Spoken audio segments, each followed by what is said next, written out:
the walking light. When Julia moved to the small village of Coldstone, everything seemed too ordinary to be dangerous.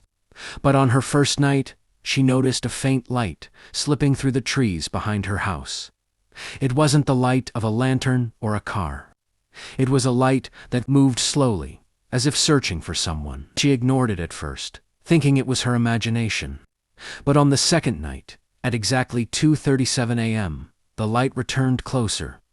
This time, a white, pulsing glow, accompanied by a soft sound like muffled breathing. On the third day, an elderly neighbor knocked on Julia's door. "If you see a light in the woods, close every window, and don't look directly at it," the woman warned, trembling. "Whoever looks at it doesn't come back the same." Julia tried to laugh, but the old woman's expression was far too serious. That night, at exactly 2:37, the light appeared again, this time right at the edge of the nearest tree. Julia peeked through the curtain. The light seemed aware, as if it knew it was being watched. Then someone called her name, "Julia." The voice was thin, like wind inside a bottle. Her heart pounded. It was impossible for anyone to know her name there, where no one knew her. The light stepped closer. "Julia, open the door. I know you're there." She backed away, locking everything, but the voice seemed to echo from inside the walls. The lamps flickered.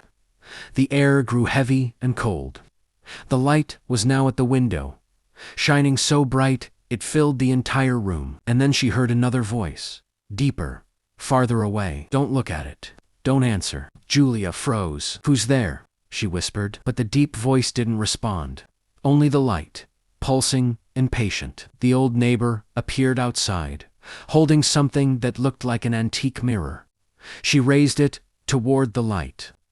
Instantly, the glow twisted, releasing a sharp shriek that cut straight through Julia's bones.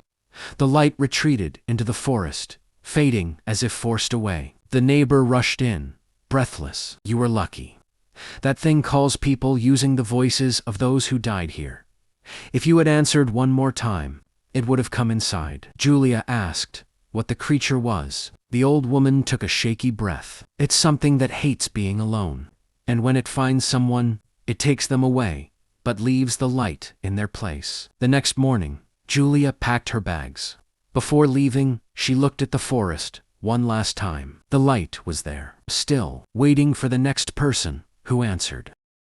I saw the shining people. If you're a teenager living on the Upper West Coast, you've probably heard about the shining people. And if you live in Tualatin, Oregon, there's a real chance you've actually seen them. They only appear after midnight, wandering through perfect suburban streets in total silence. From afar, they look at glowing white with a bluish tint, almost like walking outlines made of radiation. Most nights, they simply fade away. But sometimes, they surround a house and drift through its windows. By morning, something important is gone forever. That something, according to a girl named May, is teenagers. Only people aged 13 to 18 can see the shining people. Adults and kids sleep through everything, never noticing the glowing figures or the missing teens. And yes, they do have faces. Huge eyes, eerie and strangely familiar, but only visible up close. May said the sightings started around when she was 14. Kids at school traded rumors and blurry photos taken at 1 a.m. Adults dismissed everything. May didn't believe it either until her friends Ashley and Dana dragged her to a stakeout. They parked near the woods, waited for hours, and watched hundreds of glowing figures walk out into the streets. The creatures brushed against the car without reacting. The girls felt violently sick, afterward vomiting headaches. Blurry vision, which never happened when seen from far away. At first, the whole thing felt like a secret adventure only teens could share. But then the disappearances began. A girl across the street stopped showing up for school. Then, a boy from math class.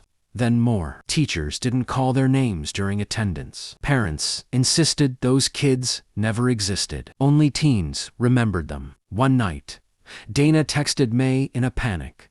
The shining people were in her yard, then at her window, then reaching through it. May rushed over, but Dana was gone. Her mother didn't even know who Dana was. Soon, the creatures appeared almost every night, getting closer to May's house. She begged the narrator, an urban legend researcher, for help. He sent charms and flew to Tualatin to investigate. During his own stakeout, he saw the creatures clearly and felt the same overwhelming sickness. One shining person approached him, staring with its enormous eyes, raising a hand inches from his face. Everything went black. He woke at dawn on a stranger's lawn, with no memory of why he was there. It took minutes to remember anything, and even now, the memories fade unless he forces himself to hold on to them. May's voice, her details, even her existence, slip away like a dream. He still has no proof, no samples, no real explanation. The hope that the teens of Tualatin can survive until the shining people move on to somewhere else.